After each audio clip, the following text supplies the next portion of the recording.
A'oudhu billahi minash shaitanir rajim, bismillahir rahmanir rahim. Le paradis de Adam et Ève.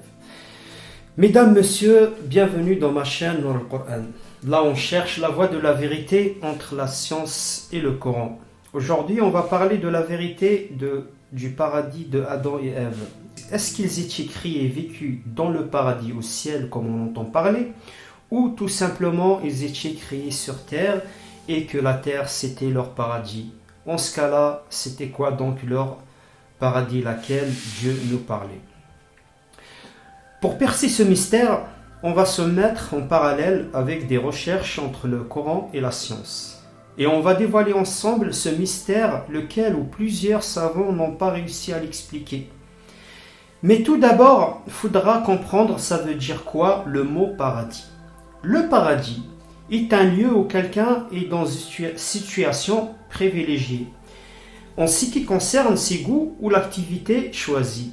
Par exemple, si tu as un champ de dattiers ou de vignes ou un champ de blé, tu as un paradis parce que tu récoltes les fruits et le bonheur de tout ça. Ou bien, tu as un château avec des serviteurs où tu profites. Tu es dans le bonheur, tu es dans le paradis. Ou bien tu as une grande bibliothèque, plein de livres. Tu es aussi dans le paradis, parce que tu te cultives avec tout ça, etc. N'est-ce pas? Maintenant, on va y aller cas par cas et tout doucement. Et commençons par les paroles de Allah, le créateur de l'univers, ce qu'il dit dans le Coran. Allah dit: Lorsque ton Seigneur confia aux anges, je vais établir sur terre un vicaire khalifa, ils dirent: vas-tu désigner à qui il mettra le désordre et répandra le sang, quand nous sommes là à te sanctifier et à te glorifier? Il dit: en vérité, je sais ce que vous ne savez pas. Donc, Dieu de l'univers, il voulait créer l'homme sur terre, non pas au ciel. Et les anges, ils étaient surpris. Ils dirent: Dieu, comment créais-tu un être sur terre qui met le désordre et qui répondra au sang? Parce que la terre, c'était une vraie paradis avant que l'homme la détruit avec ses ambitions mal placées. Mais Dieu, il dit tout simplement: je sais ce que vous ne savez pas. Donc, c'est sur terre qu'il a créé. Ensuite, il a soufflé en lui de son âme pour lui donner la vie. Comme il a dit: nous vous avons créé, puis nous vous avons donné une forme. Ensuite, nous avons dit aux anges: prosternez-vous devant Adam. Ils se prosternèrent, à l'exception d'Iblis qui ne fut point de ceux qui se prosternèrent. Allah dit: qu'est-ce qui t'empêche de te prosterner quand je te l'ai commandé? Il répondit: je suis meilleur que lui, tu m'as créé de feu alors que tu l'as créé d'argile. Allah dit: descends d'ici, tu n'as pas à t'enfler d'orgueil ici, sors, te voilà parmi les méprisés. Accorde-moi un délai, dit Satan, jusqu'au jour où ils seront ressuscités. Ça veut dire: laisse-moi vivre jusqu'à la fin du monde, au jugement dernier. Allah dit: tu es de ceux à qui délai est accordé. Puisque tu m'as mis en erreur, dit Satan, je m'assoirai pour eux sur ton droit chemin. Puis je les assiérai de devant, de derrière, de leur droite et de leur gauche. Et pour la plupart, tu ne les trouveras pas reconnaissants. Sors de là, dit Allah, banni et rejeté. Quiconque te suit parmi eux, de vous tous, j'emplirai l'enfer. Donc, Satan est bien sorti du paradis lorsque Dieu l'a dit. Parce que Dieu, s'il veut quelque chose, il l'exécute avec ses paroles. Il dit soit et c'est. Après, quand Satan est sorti, Dieu a dit: ô Adam, habite le paradis, toi et ton épouse, et ne mangez en vous deux à votre guise et n'approchez pas l'arbre que voici, sinon vous seriez du nombre des injustes. Puis le diable, afin de leur rendre visible ce qui leur était caché, leur nudité, leur chuchota, disant: Votre Seigneur ne vous a interdit cet arbre que pour vous empêcher de devenir des anges ou d'être immortels. Et il leur jura: Vraiment, je suis pour vous deux un bon conseiller. Et là, on se pose une question. Si le paradis était vraiment dans le ciel et que le diable est sorti vraiment de cet paradis, comment il a fait pour revenir pour chuchoter à Adam et Ève? Franchement, des fois, j'ai entendu des explications très bizarres. Ils disent que Satan, il s'est déguisé dans une peau d'un serpent et là, il a remonté au ciel. En gros, si vous voulez bien, il a réussi à tromper Dieu, quoi. Il a réussi, alors que Allah, il dit: Allah, point de divinité à part lui, le vivant, celui qui subsiste par lui-même, Al-Qayyum, ni somnolence ni sommeil ne le saisissent. Mais la vérité, tout simplement, cet paradis n'était pas au ciel. Elle était vraiment sur terre. Chers musulmans, ou bien autres qui croient à ça, écoutez-moi bien attentivement. Écoutez les paroles de Dieu dans le Surat Taha. Dieu dit: Alors nous dîmes, ô Adam, celui-là est vraiment un ennemi pour toi et ton épouse. Prenez garde qu'il vous fasse sortir du paradis, car alors tu seras malheureux. Il les a avertis parce que tout simplement Satan, il vit encore avec eux au même endroit. Et pour pas qu'il les fasse tomber dans la tromperie. Donc cet paradis, c'était pas un endroit, mais c'était quelque chose d'autre. C'était un vêtement. C'était un vêtement d'énergie qui porte. Cette énergie-là l'a enlevé à Satan quand il a désobéi. Il l'a fait sortir de ce champ d'énergie. Et comme Satan était jaloux de Adam et Ève, il voulait leur enlever ce vêtement d'énergie qui possédait eux aussi et de les faire sortir de cela pour qu'ils deviennent bien sûr faibles comme lui. Comme Allah le dit, leur arrachant leurs vêtements pour leur rendre visible leur nudité. Et quand il dit: Ô Adam, habite le paradis, toi et ton épouse, et ne mangez en vous deux à votre guise et n'approchez pas l'arbre que voici, sinon vous seriez du nombre des injustes, tout simplement parce que cet arbre, c'était un poison pour eux deux. Et s'ils mangeaient, ils seront infectés et ils perdaient ce champ d'énergie.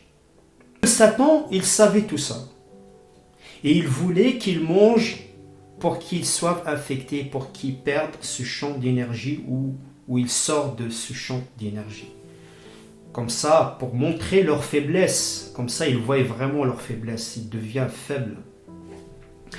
Puis le diable leur chuchota, disant: Votre Seigneur ne vous a interdit cet arbre que pour vous empêcher de devenir des anges ou des êtres immortels. Et là, on comprend aussi que Adam et Ève, ils étaient mortels dans cet paradis. Parce qu'ils vivaient sur terre. Et sur terre, tout le monde meurt. Alors que la vraie paradis de l'autre monde, on ne meurt pas, n'est-ce pas? Alors, il les fait tomber par tromperie. Puis, lorsqu'ils eurent goûté de l'arbre, leur nudité leur devint visible. Et ils commencèrent tous deux à y attacher des feuilles du paradis. Ça veut dire ils commencèrent à perdre ce champ d'énergie, où ils sortent de ce champ d'énergie. Et leur Seigneur les appela: Ne vous avais-je pas interdit cet arbre? Et ne vous avais-je pas dit que le diable était pour vous un ennemi déclaré? Donc ils ont perdu cet paradis parce que tout simplement ils ont mangé de cet arbre, le fruit de cet arbre, qui était un poison pour eux deux. C'était un poison qui les a infectés et les a fait perdre leur habit ou le champ d'énergie qu'ils possédaient. Tous deux dirent: Ô notre Seigneur, nous avons fait du tort à nous-mêmes, et si tu ne pardonnes pas et ne nous fais pas miséricorde, nous serons très certainement du nombre des perdants. Descendez, dit Allah, vous serez ennemis les uns des autres. Et il y aura pour vous sur terre 6 jours et jouissance pour un temps. Là, dit Allah, vous vivrez, là vous mourrez, et de là on vous fera sortir. Très bien, maintenant j'espère que vous l'avez bien compris. Le paradis de Adam et Ève, c'était qu'une énergie, c'est un habit d'énergie divine supplémentaire qu'ils possédaient. Et pour comprendre cette énergie, je vous donne une métaphore pour comprendre, pour vous aider à comprendre. Vous voyez, c'est par exemple, je vous donne un ordinateur portable qui fonctionne bien sûr avec deux énergies différentes. Une énergie électrique qui alimente votre ordinateur pour qu'il reste allumé bien sûr, et l'autre énergie, c'est l'Internet, laquelle qui permettra de surfer sur la toile et les réseaux sociaux. Et je vous dis, prenez cet ordinateur et faites ce que vous voulez avec sur Internet. Par contre, ne rentrez pas dans ce site, on va l'appeler par exemple site Z. Parce que tout simplement, si vous rentrez dans ce site, vous y allez attraper un virus et votre ordinateur, il va être infecté. Et là, vous ne pourrez plus y aller sur Internet. Mais il y a un ennemi qui vient et qui vous dit, allez-y dans ce site parce que il vous cache ce site tout simplement parce qu'il y a des secrets à découvrir dedans, et si vous rentrez dedans, vous allez découvrir plein de choses. Vous allez devenir riche par exemple, plein de choses, il vous promet plein de choses.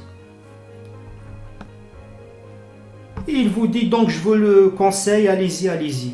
Et là, vous allez rentrer dans ce site pour découvrir ce qui se passe. Et vous allez malheureusement attraper ce virus, et là votre ordinateur, il ne voudra plus rien. Et c'est exactement comme Adam et Ève. Le corps humain fonctionne avec plusieurs énergies. Une énergie qui le maintient en vie et d'autres énergies qui permettent à l'être humain à accéder à autre chose dans l'univers, parce que Dieu est une lumière sur lumière, il a créé plein de choses qu'on sait et plein de choses qu'on ne sait pas. Et ce n'est pas pour rien quand il a dit aux anges prosternés devant Adam, parce que il a créé l'homme c'est une créature parfaite si vous voulez. Voilà. Donc le paradis de Adam et Ève est une énergie qu'ils ont perdue parce qu'ils ont mangé tout simplement le fruit de cet arbre qui était un poison pour eux. Maintenant, allons chercher côté science des indices de cette énergie là qu'ils ont perdu, bien sûr. Est-ce qu'il y a des preuves? On va chercher ça comme on cherche des preuves sur une scène de crime, si vous voulez. On va faire un peu le détective privé. Est-ce qu'il y a des traces dans le corps humain? Franchement, pour cela, j'ai tellement écouté le Coran attentivement, bien sûr, et regardé des reportages et des conférences scientifiques, j'ai trouvé la réponse. Et j'ai réussi à percer ce mystère grâce au cerveau humain et notre système nerveux. C'est là où j'ai trouvé la clé. Les scientifiques disent que notre cerveau est une machine très très compliquée qui contient 100 milliards de neurones. avec milliards de connexions. Et chaque neurone est une vraie ordinateur très performante qui traite plein d'informations. Mais ces neurones-là, ils se trouvent partout dans le corps humain. Et aussi dans les intestins qui contiennent eux seuls 200 millions de neurones. Mais ces neurones-là, notre cerveau, si vous voulez bien, on ne peut pas l'utiliser complètement à 100% à la fois. On peut utiliser que des petites parties à chaque fois parce que tout simplement on n'a pas l'énergie suffisante ou on n'a pas l'énergie qu'il faut tout simplement pour utiliser complètement à 100% notre cerveau ou de faire fonctionner toutes les neurones en même temps. Et notre cerveau est une machine très performante, très moderne. On dirait qu'il est fait pour fonctionner avec une énergie plus importante. C'est par exemple, je vous donne par exemple, juste simplement, je vous donne un portable, un téléphone portable qui fonctionne avec la 4G et vous allez dans un monde où ça n'existe même pas la 3G, ça existe même pas, il n'y a même pas d'internet, vous voyez. Donc, vous ne pouvez pas l'utiliser parce que vous n'avez pas l'internet. Alors qu'à la base, il peut être une machine qui fait plein de choses. Voilà, c'est un autre métaphore, c'est pour que je vous aide à comprendre un peu mieux. Donc, c'est comme si que notre système nerveux ou notre cerveau, il est infecté par quelque chose. Il est exactement comme cet ordinateur qui a chopé un virus. Et si vous réussissez un jour à utiliser votre cerveau à 100%, vous pourrez faire plein de choses intéressantes. Vous allez voir les anges, par exemple, les djinns, vous allez entendre des voix, vous allez peut-être se déplacer vite, vous allez faire des choses très intéressantes. Bien sûr, je laisse votre imagination agir pour ça. Entre parenthèses, je vous donne un exemple. Il y en a des sportifs ou des scientifiques ou autres gens tout simplement qui prennent des drogues ou des molécules énergétiques qui permettent au cerveau ou au corps humain de fonctionner un peu différemment. Et par exemple, je sais qu'il y a une drogue au Pérou qui s'appelle l'ayahuasca et qui est considérée là-bas comme un médicament. C'est surtout les chamans qui prennent cette drogue ou cette plante qui permettra aux chamans bien sûr de voyager dans des mondes un peu parallèles ou même de rentrer en contact avec leur corps pour se faire soigner, etc. En fait, c'est pour vous montrer qu'en fait nous, à la base, on peut faire plein de choses. Il y a plein de réalités que nous, on n'est pas au courant, qu'on n'a pas encore découvert, en fait. Mais bien sûr, cela, ça reste que des drogues. Hein, il faudra mieux éviter. Il ne faut pas en prendre, bien sûr. Ça ne remplace pas, bien sûr, l'énergie que nous, on a perdue ou le champ d'énergie là qu'on a perdu. Donc là, on comprend en fait que notre corps humain ou notre cerveau, on peut faire plein de choses intéressantes et efficaces. On est très performant. Mais malheureusement, on manque de cette énergie. On a un voile qui nous empêche à accéder à cette énergie. Comme Dieu le dit dans le Coran, tu es resté indifférent à cela, eh bien, nous ôtons ton voile, ta vue est perçante aujourd'hui.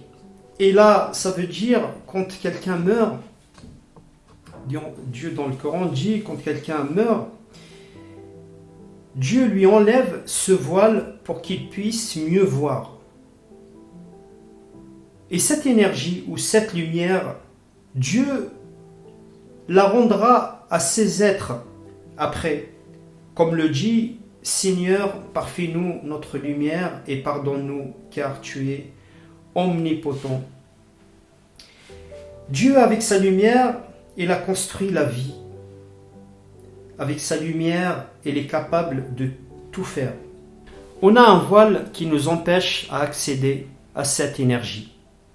Le corps humain, il est tellement parfait qu'il a besoin de cette énergie-là pour qu'il puisse mieux fonctionner.